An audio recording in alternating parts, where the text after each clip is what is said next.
Hello, a little bit of a more serious video just because the future of this channel really depends on this, because recently it's come to my attention that the Vegas Golden Knights are actually just dirty cheaters, and I don't want to be a fan of a team that cheats and takes advantage of a completely, biased system that's favored and rigged towards them. And the officiating from the Wild game alone made me open my eyes and finally try to accept this, because let's be honest, the cap circumvention thing, even though a bunch of other teams do it, Vegas obviously does it more than anybody else. Purposely sitting Mark Stone, the only reason they brought him back 2 years ago is because they were out of the playoff spot in a last-ditch effort. It doesn't matter that they could have activated him before that. That didn't mean he was circumvented, but it doesn't matter. We see that this team cheats, and so I'm changing teams. That's right. Gotta get rid of this too, I guess. Anybody want that? But the real question is, who's gonna be my new team? Because I'm trying to think through who it could be, because there's a couple of different options, because I want to pick the team that's gonna most stick it to that evil organization that is the Vegas Golden Knights. And so, Minnesota Wild? Maybe, but I mean, I kind of want a team that has some playoff success. It's probably not this team, because even though they do have Fleury and constantly beat us in Xcel Energy Arena, despite the fact that Vegas has won recently, it doesn't matter. But can't do Minnesota. So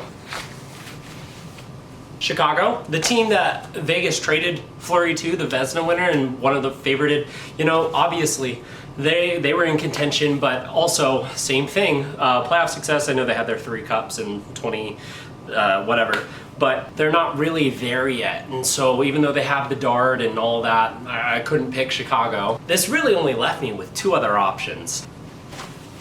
San Jose, because some of Vegas's players that have played the best for them came from San Jose. Adin Hill, who won Vegas that Stanley Cup, the only redeeming person on that roster, to be honest. Tomas Hertl, Vegas Golden Knight legend, and David Schlemko, just clearly some of the best players from Vegas have always been through San Jose. But again, similar conversation to the Blackhawks and the Wild, no imminent sense of playoff urgency, and it's really only about playoffs for me. So I really only had one other choice, and I'm gonna have to go with, this isn't for the team, but gotta go for the greatest to ever suit him up.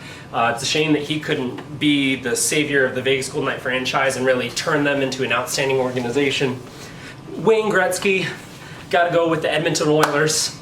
So from now on, Tyler Okamoto is an Edmonton Oilers fan, and we're just gonna have to see them absolutely wipe the floor with them in the first round. Connor McDavid, Leon Draisaitl, Zach Hyman. My Zach Hyman jersey's already in the mail on its way here, so you'll be seeing me repping that the rest of the season and into the playoffs, as this will become an Oiler review channel.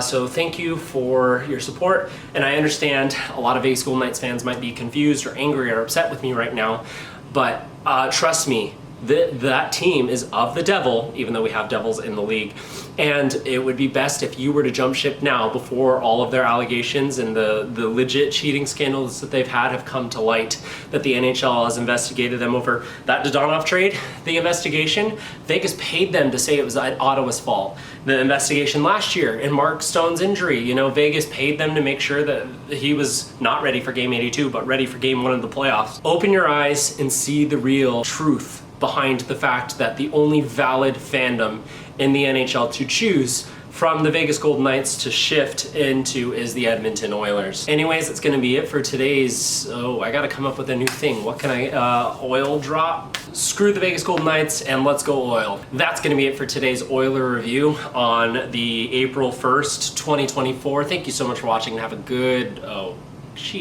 don't even know how to end this. So that's just gonna be it, bye.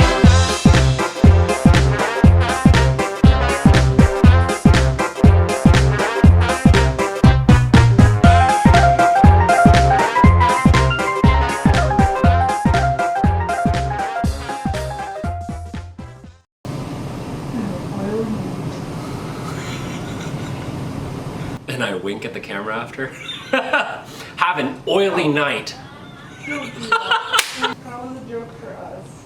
So don't include that in the post-credit thing? No.